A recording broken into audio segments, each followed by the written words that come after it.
Hi, my name is Abby and I'm with Oxidation Technologies, and today we're going to be cleaning spinach with the OZO-Pod 10 from Roving Blue.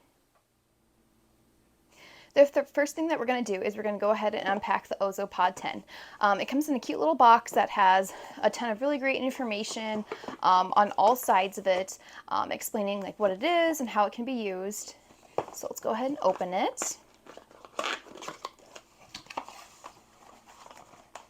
So we've got the different cords that make up the charger and how you turn it on, as well as the OZO-Pod itself, and instructions at the bottom on how to use them. All right, now that we've got our cord all put together, we've turned the OZO-Pod on, and you can see in the corner of the video that small little blue light that is showing that the OZO-Pod is on, and you can already see into our glass bowl that it is starting to emit a cloud of ozone gas bubbles.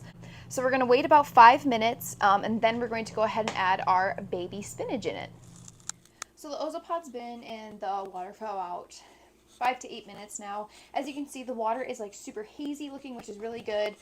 There's a decent smell in the house, like it smells like ozone. It's not like overwhelming or anything, you just notice that it's there.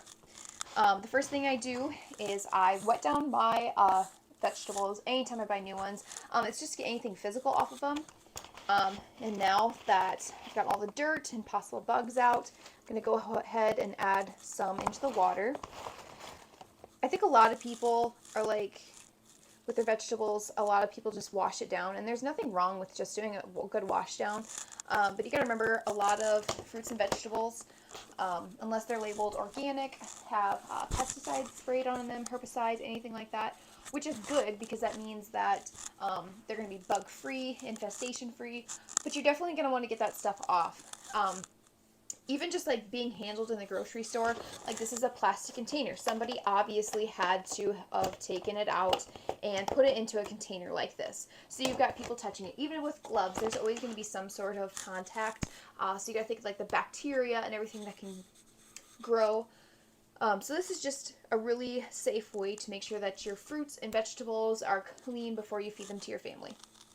Already you can see that there is some bubbles starting to come up. That's great. That means the ozone is working and is cleaning everything that's in the bowl.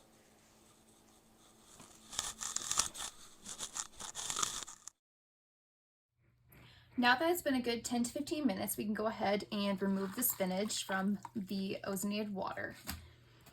As I'm removing this, you can see the tiny little like dirt particles that came off in the spinach, even though I rinsed it beforehand. And you can also see how it's still bubbling. Even though it was chocked full of spinach, it still did the best job of just making sure the water continuously stayed ozonated. I'm going to go ahead and shut the device off and let it stop bubbling, dry it, and put it away.